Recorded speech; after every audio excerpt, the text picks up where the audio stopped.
Hello, I'm Kate Jabot. Welcome to Sitrep, your weekly look at the big issues in defence and world affairs. This time, how to get it right when you're tasked to make a moment of history. As we've seen over the past few weeks, it's a lot about rehearsals. What you don't see, it's the long hours on an evening spent polishing kit, bulling boots, polishing the thousands of shiny metal items that the military likes to wear on their uniforms. From an individual guardsman's guide to the man leading thousands of troops in the armed forces' biggest ceremony for 70 years. As with all events, I will end up proving the route to make sure we've got enough space to put our bands into position, to make sure the barriers are in the right place, to make sure the manhole covers have been sanded so the horses don't slip, all of that attention to detail. And the drone attack on President Putin's home. From a military perspective, it's not significant, but my goodness, that will be a very symbolically important attack at the heart of the Kremlin. Professor Michael Clarke will explain whether this becomes a pivot point in Russia's war against Ukraine. So, as we speak, Mike, it's just 2 days until the coronation and an historic weekend ahead for the armed forces. Looking forward to it? Oh, very much so, yes. I should be watching it on television, and it's a great spectacle, this sort of thing. Of course it is. And the armed forces will all be there. I was just checking back, actually, at the Edward VII coronation. 30,000 troops were in London from all over the empire, as it then was. And that was probably the grandest coronation you could ever imagine from a military point of view. This one will be a great deal smaller, 7,000 troops. Nevertheless, it will actually show Britain, the military side, the ceremonial side of Britain. I'm sure it will show it at its very best. So, how do you make a moment of history and ensure it goes right? Preparation, of course. 6 months of it have culminated in dozens of rehearsals. The UK's most senior officers have not just been closely watching those rehearsals, they've been taking part, including the Chief of Defence Staff, Admiral Sir Tony Radakin. I feel uplifted, excited and grateful for the amazing team that we have who pull these things together. And I'm excited because I think the spectacle is going to be amazing, particularly when the whole of the armed forces that have been involved in the ceremonial aspects muster behind Buckingham Palace in the garden, and the opportunity for us to give 3 cheers to their majesties. And I think we're all looking forward to it, and these rehearsals are really important so that we can do our part representing the nation, and that's very, very special. 3 cheers for His Majesty the King and Her Majesty the Queen! Hip hip! Hooray! So today, this is an RAF Odium that's kind of been descended upon by Army, Navy and Air Force. 7,000 people, everything marked out so that it reflects London, opportunity to go through our drills. And you've got the British Armed Forces, you've got 35 Commonwealth nations that will also be represented, 6 overseas territories. This is going to be a fantastic spectacle, and we're proud to be taking part, and people like me and the rest of the chiefs, and I'm sure the men and women that are on parade, we need to practice our drills. Well, Forces News reporter Claire Sadler has been following the preparations and will be there for the big day. Hi Claire, so what can we expect to see the Armed Forces doing? Well, I mean, as you'd imagine, Kate, every element of the armed forces are going to be represented on the day because, as you heard, it's going to be the biggest ceremonial operation for 70 years. Now, let's start with those processions. There's going to be 2 of them accompanying their majesties to and from Westminster Abbey. The first one, the King's procession, it's the smaller of the 2. That's the one taking them to Westminster Abbey. Around 200 personnel involved in that, all centred around the Sovereign's escort of the Household Cavalry Mounted Regiment. Then you've got the return journey. That's the coronation procession. It'll follow the same route back to Buckingham Palace, but this is going to be much bigger. Around 4,000 personnel involved in that, making it the biggest ceremonial operation of its kind for a generation. We're also going to have those route liners that we always see. About 1,000 forces, I think, from all 3 services lining the route. So it's going to be a spectacle, as you would expect, representing the diversity and traditions of all the UK and Commonwealth and Armed Forces troops. And as we just heard, the British Overseas Territories represented as well. Actually, I was at a reception last night at the Palace of Westminster meeting some of those Overseas Territory troops. Honestly, they couldn't be more excited. They are so emotional and pleased to be involved in it. So it's going to be a very colourful event. And of course, we expect to have those gun salutes that we always see at these big events as well. 400 personnel involved in those, firing from 13 locations across the country and from His Majesty's ships too. And they're going to take place at exactly the moment that the King is crowned. And it wouldn't be the spectacle we expect without a fly past. So the Coronation fly past, 60 aircraft from all three services again, flying over the Mall. It'll be that final crescendo of events on Saturday. As we expect to see, the royal family will watch that from the balcony at Buckingham Palace. It's going to be 6 minutes long, that fly past. Involved in that, helicopters, Battle of Britain Memorial Flight Spitfires, some of the modern aircraft that we hope to see, the F-35s. So it's going to be a true spectacle in the sky as well as on the ground. And of course, it wouldn't be a fly past without the red arrows as well, trailing their red, white and blue. Of course. And Claire, they've had months of planning, but still the pressure is really on to get it right on the day, isn't it? I mean, goodness, the pressure must be huge. Let's talk about Garrison Sergeant Major W01 Vern Stokes. He has been a busy, busy man over the past few years. His responsibility is all ceremonial duties across the UK. So he's had some big jobs, including the funeral of Her late Majesty the Queen, His Royal Highness the Duke of Edinburgh, and the Platinum Jubilee. So he's had some practice. He knows all about perfection. He's been part of this planning team since November, and he was telling me it's actually a really small team that comes up with the plan. He's the one who's got to deliver it on the day. On Coronation Day, he'll be located at the side of the Gold State coach, and he has the key role of stepping off for the procession from his position in Parliament Square. He is going to be up at the crack of dawn on Saturday. Well, it's going to start nice and early because, as with all events, I will end up proving the route to make sure we've got enough space to put our bands into position, to make sure the barriers are in the right place, to make sure the manhole covers have been sanded so the horses don't slip, all of that attention to detail. And then I shall go and have a cup of tea and breakfast, just like everybody else will, and then I'll get ready and deploy probably before everybody else and just oversee their deployment to make sure they're in the right place at the right time, and then very much into the delivery of the event. And do you enjoy them? I love them.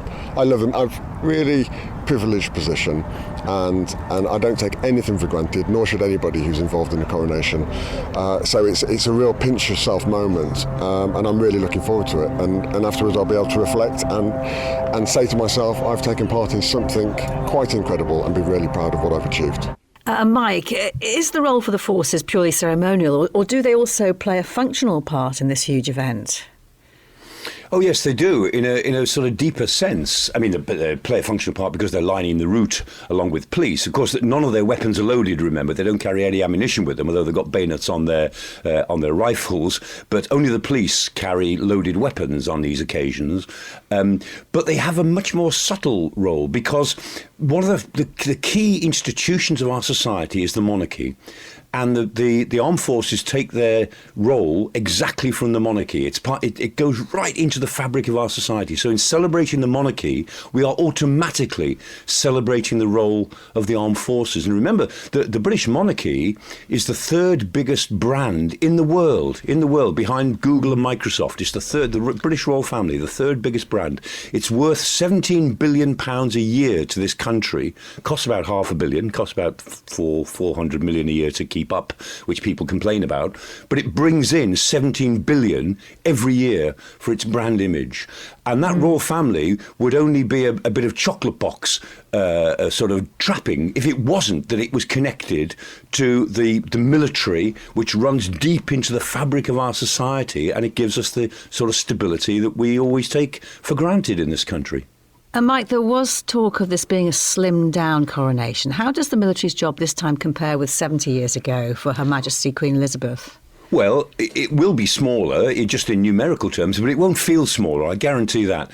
And it reflects the fact that in 70 years, Britain is a different sort of country. 1953, the country I was born into, was a very different country to the country that it is now. And, you know, when the Queen was buried last year, in the Queen's funeral, that was absolutely perfect from start to finish. And I remember thinking then, I thought, this is sad and beautiful. And it reminds us of who we are and where we live. And I think that this coronation, I think it'll be perfect. And I think that too will remind us of who we are and where we live. And I will reflect much on that on Saturday. And Claire, there's one very big difference in the military now. There are service women involved. Yes, it seems funny to say that now, doesn't it? Because we're so used to seeing women across our armed forces, and they will be represented from all three services on the day, as you'd expect. One particular regiment, the King's Troop Royal Horse Artillery, they are the ones that are going to be firing the 6-gun salvo at Horse Guards Parade when the King, when that coronation takes place. Now, interestingly, in the King's Troop Royal Horse Artillery, they've got a huge percentage of female soldiers. 5 out of 8 of the officers serving in that regiment are female. So they're a good example of what we can expect to see. And the commanding officer of the King's Troop, she's the 3rd woman to hold that position. She'll be the parade commander, and she'll be leading the mounted unit for that coronation. And Claire, you've witnessed some of the military rehearsal for this. How's it gone? Yeah, I mean, it's been incredible. I was in Aldershot to see the rehearsal there with 700 guardsmen, officers and the bands of the Household Division rehearsing. It was really amazing to see. They marched 12 abreast. So when we were filming ahead of them, our minders kept saying to us, they will not stop for you. There were no pavements because they took up the whole road and the pavement, marching down the road. And they kept saying, yeah, if you get too close, they won't stop. So once they got within a certain distance, we sort of had to leg it, throw the tripod over the fence and dive into the grass on the side to get out of the way. But seeing those bands and that number of troops sort of marching, and that's only a small percentage of what it will be on the day, is really quite awe-inspiring, I have to say. And then when you speak to those taking part, there is a real tangible feeling of excitement about being part of this historic event. And for many of those that were there that day in Aldershot, it was their first rehearsal. They'd come straight from operational roles to take part. And there were those who got their Opsheda medals that morning for their part in training Iraqi troops, but including one man I spoke to, Guardsman Oliver Agathokleos of the Grenadier Guards. Yeah, we're all very confident. I wouldn't say we're nervous because we're all used to these type of situations, having to do something that's so big as such as this coronation. But yeah, we'll 100% get it right.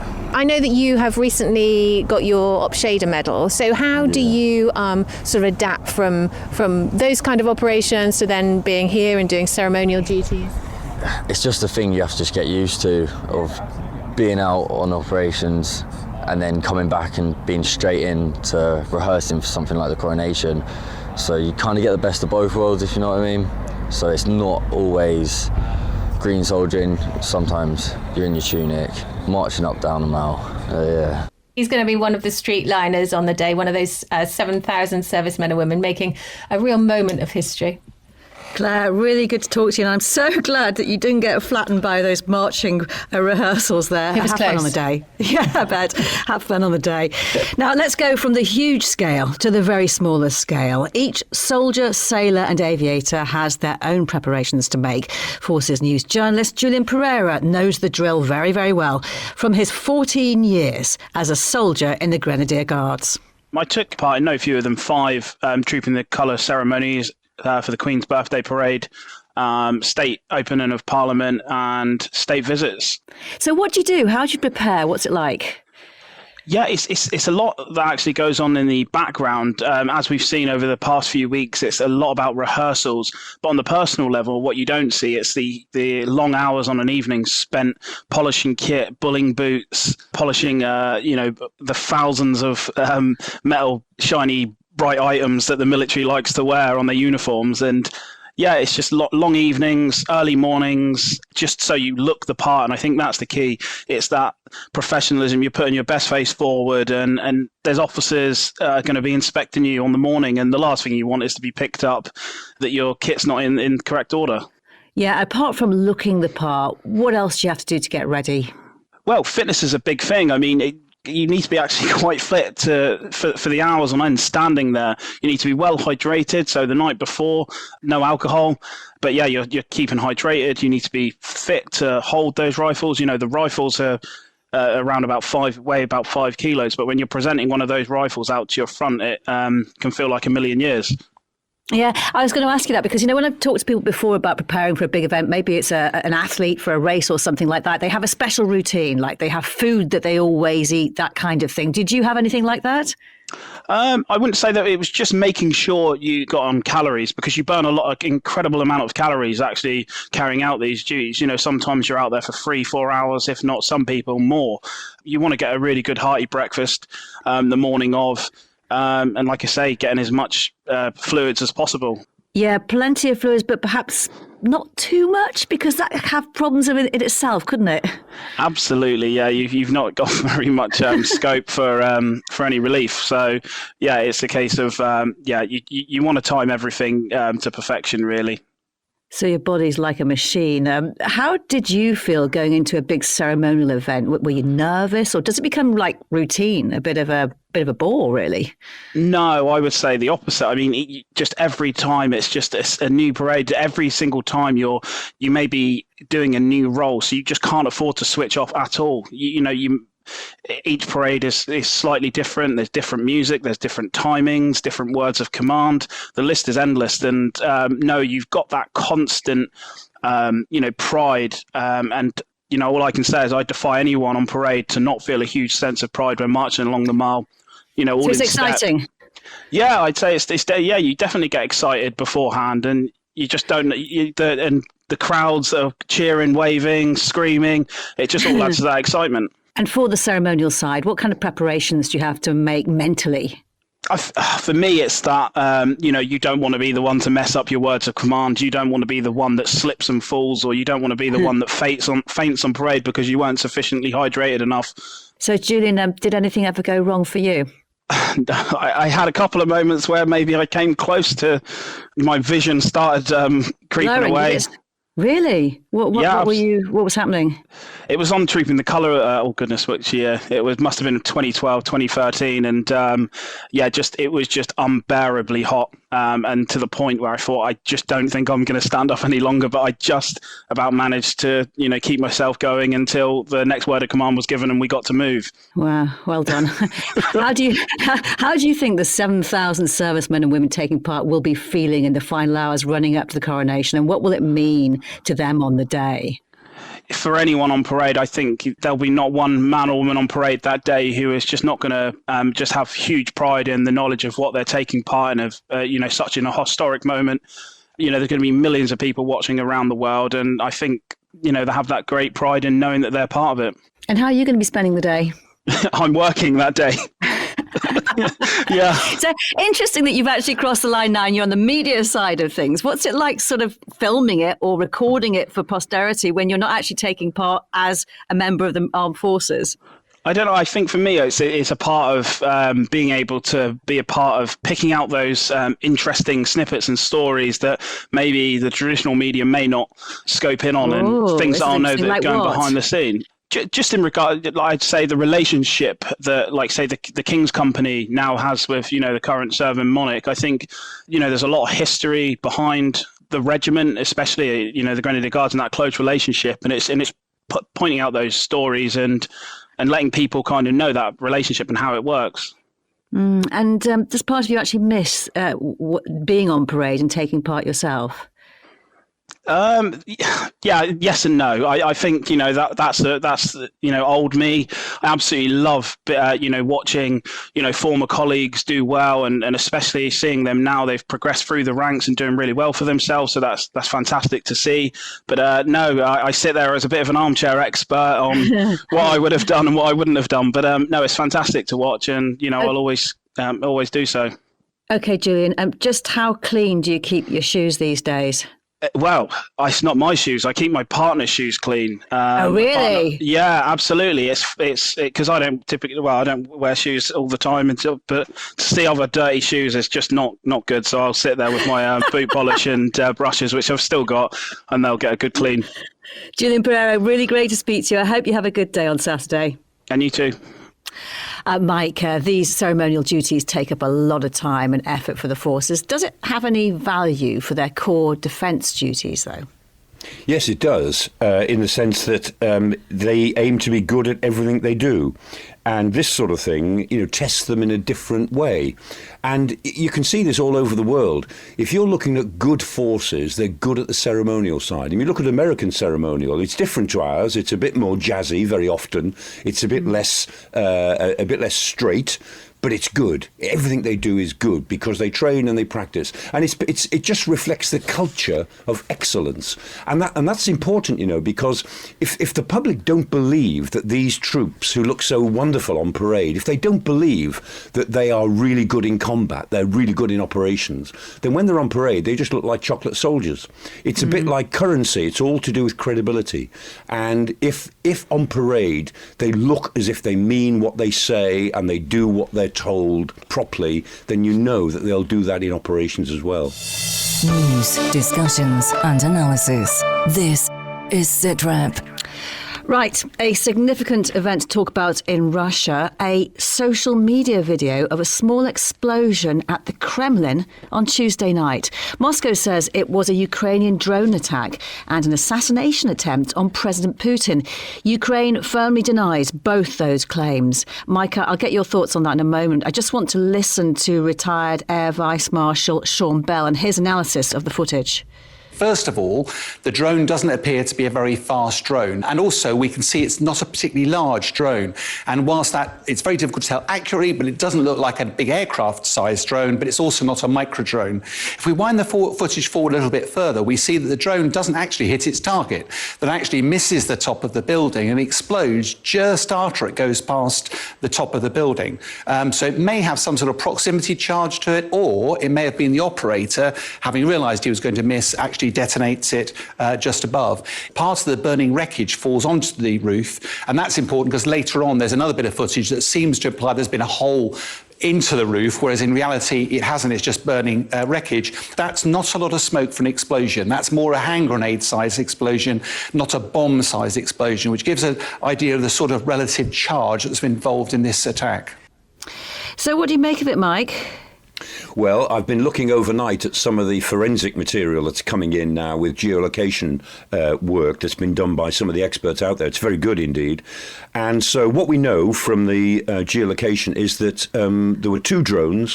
One of them was at 27 minutes past 2 in the morning. That came from the west.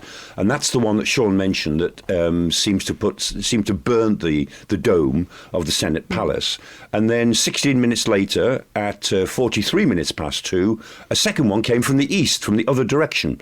And that one seemed to fly past and then exploded in the air after it passed the dome.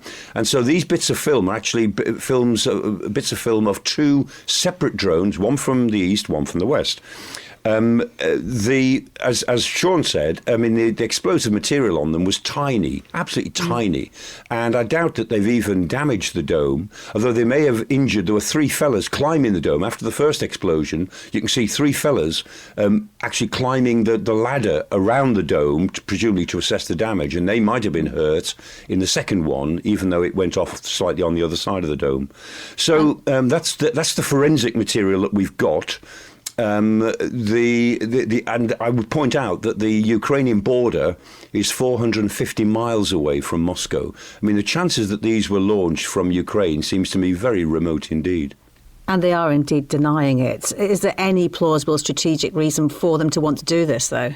No. I mean, I think it would be monumentally stupid of Kiev to have tried something like this. First of all, it's only a stunt. This wasn't a proper explosive. This is a firework stunt.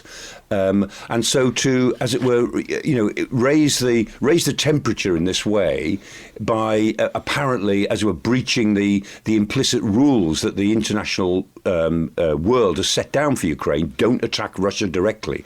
So to do that would be stupid. The quickest way for Ukraine to lose this war would be to launch some sort of big strategic attack inside Russia because the West would just pull out. The West would stop supporting Ukraine. That would lose them the war. I cannot believe that they would do it.